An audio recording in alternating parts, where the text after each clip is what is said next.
Hi guys, so welcome to part 3 of my live model horse show guide and tips and hints. Today, on this part, we're going to be doing your complete list of must-have things. These are things that I have learned that you must have when you go to a show for emergencies or just to function. And then we're also going to learn about how shows usually work, so the actual progression of a show, and how to put your horse on the table. So I'm going to run through a list of what you must have and kind of explain things. So first, you're going to need a tablecloth, which mine is actually being used as my grass down here. So I'll probably get that up when it comes closer to showtime. And then these are table stalls. You can see they're very thin, and I actually made these myself. You can usually buy these for about $30 from a person who makes really nice ones. I made this one for $5. Want to know how? I went to Michael's and I got plank. See, that's plank wood that I've hot glued to stand up on another plank, and then I've taken felt and hot glued it over my pegs. And I have a nice, safe, sturdy table stall to use to make sure my horses don't do the domino effect, which is where one knocks over and they go doo-doo-doo-doo-doo. And for showers, that is the ultimate heart attack. Plus, if you're sharing a table, you can knock someone else's horses over, and you probably don't want to pay for the damages. So that's absolutely must have. Alright, so you also must have is your class list. So I have every class list. If you want to know how I organized it, check out part 1. I have my show packet. It's a really nice idea to have a copy of this at your show, because it's just everything right in front of you, because a lot of times show halls don't have Wi-Fi. I have my references.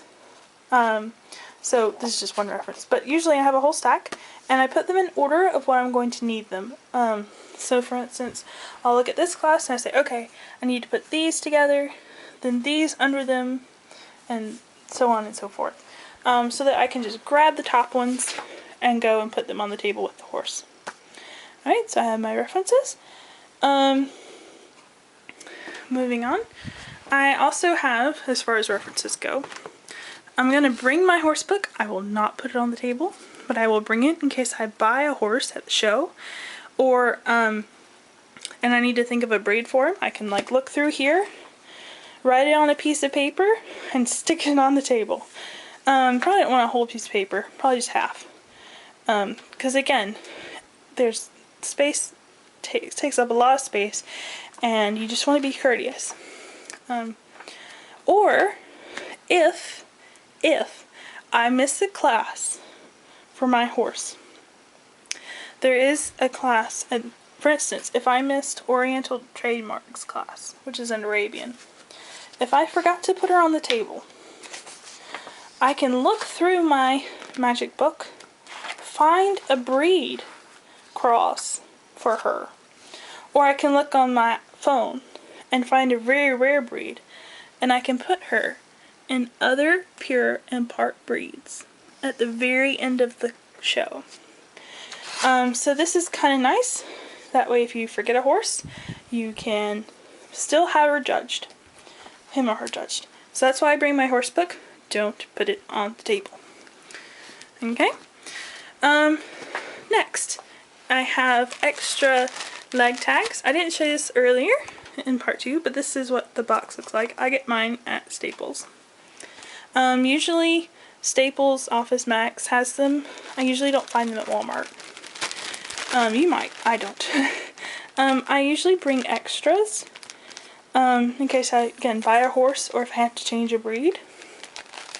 So I bring extras, as well as a Sharpie to write them, and a pencil in case I need to change anything. I mean, it's just good to have a pencil.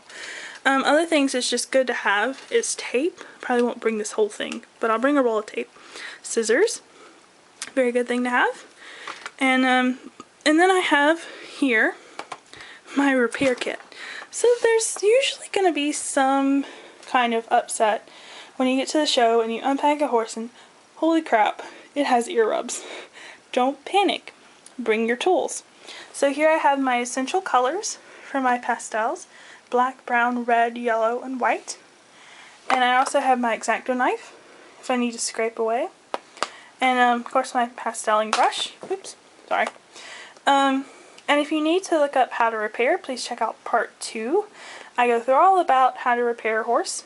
Do not use Sharpie, and I would not recommend colored pencils or crayons. They're wax based. Okay? Another must-have tool is a makeup brush. If you have glossies, you also need to bring probably a microfiber cloth, or also known as a glass cleaner cloth, because you want to get all the dust off your horse, and you want to get all the fingerprints off your glossies. So that's your repair kit. Okay. Another thing I would bring is extra padding, or extra packaging. Again, if you buy another horse, you want to make sure you can get it home. Okay. Another thing people don't usually think about is snacks. So snacks and drinks is just chocolate. I would probably bring like crackers and a Diet Coke. Just something to kind of pep you out, because shows take a lot out of you and you need a kind of snack break every now and then. Alright. And I also bring my horse book. I know it's really huge and it takes up a lot of room, but I have a helper with me. So when I set a horse down who has a ribbon, my helper can look at the horse and can say, okay, and she can find the horse and go, oh, that's this horse, and she can go ahead and put the ribbon in the back.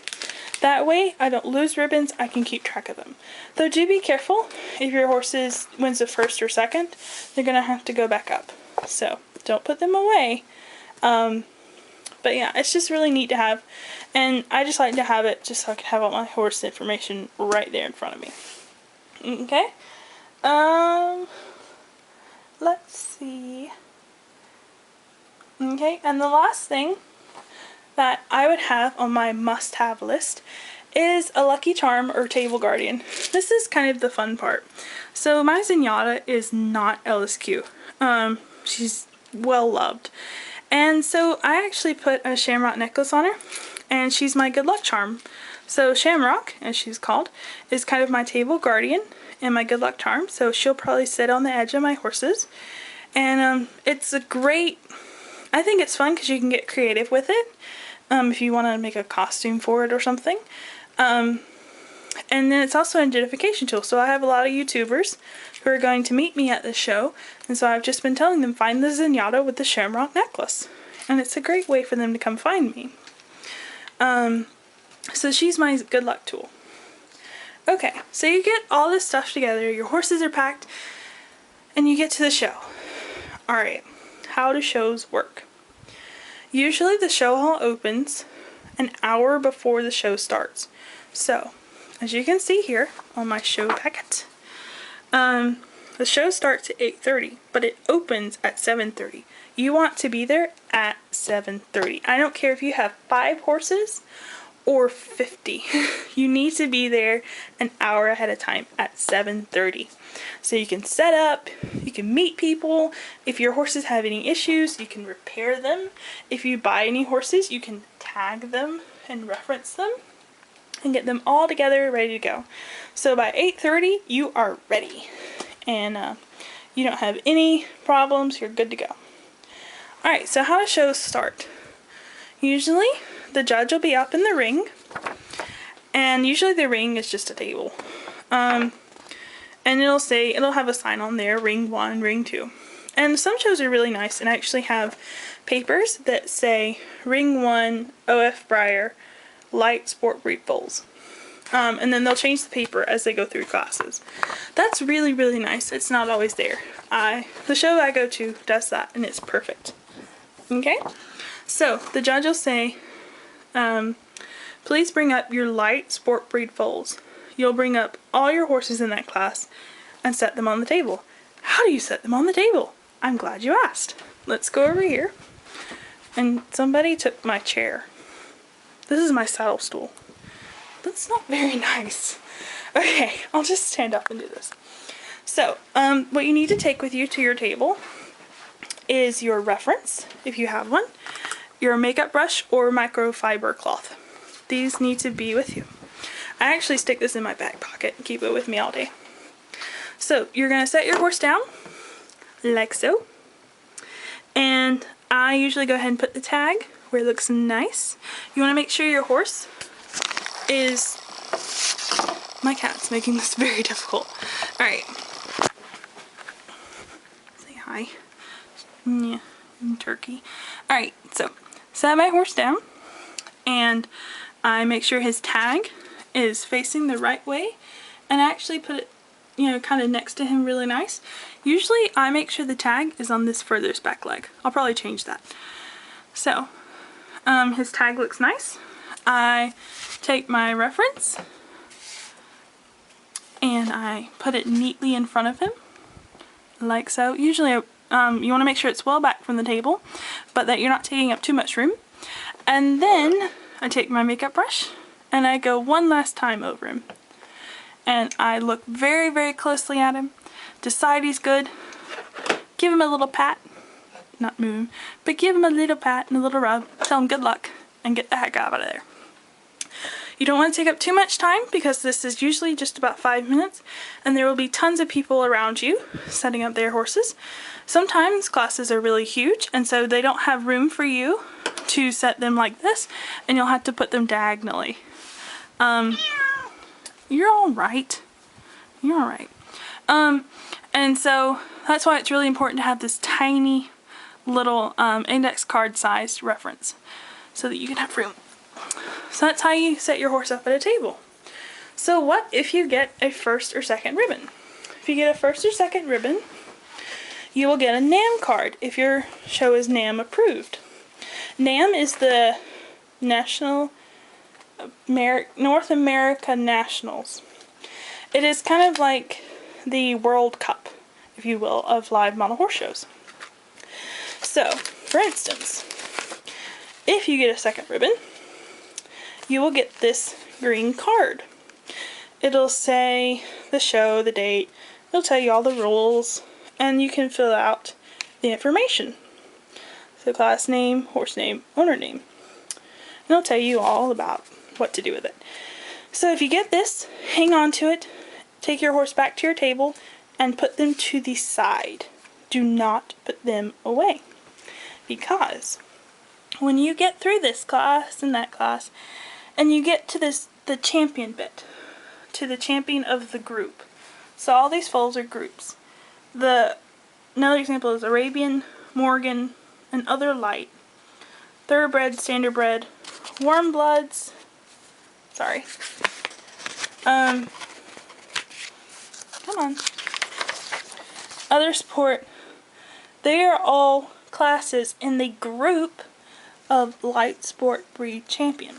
So if any of my horses get first or second in any of these classes, they go in their group. Okay? So what you'll do is you'll take your horse back to your table. You'll make sure to have your reference there. And then take and put your green card in your ribbon. Put them neatly and try to put them together. Some people have all different kinds of ways of doing it. Just put them the way you feel shows off and shows how neat you are and how happy you are with your horse. If you win, if you get a second or first, by then it's called champion and reserve champion. So here I have a ribbon from Hollow Horse Live. So my horse got group reserve champion. That's second place basically in his group. Alright, if you get one of those, then so if you get one in full champion, so on and so forth, then you come down here to the very last class. And that's division champion. So anyone who got a group reserve champion or group champion can go into division champion. In which case you will take that ribbon and that's ribbon and NAM card and put them on the table with your horse, with your reference, and your horse can possibly win reserve, champion, or champion of the entire division. This is a huge honor, but it's a lot of fun. So,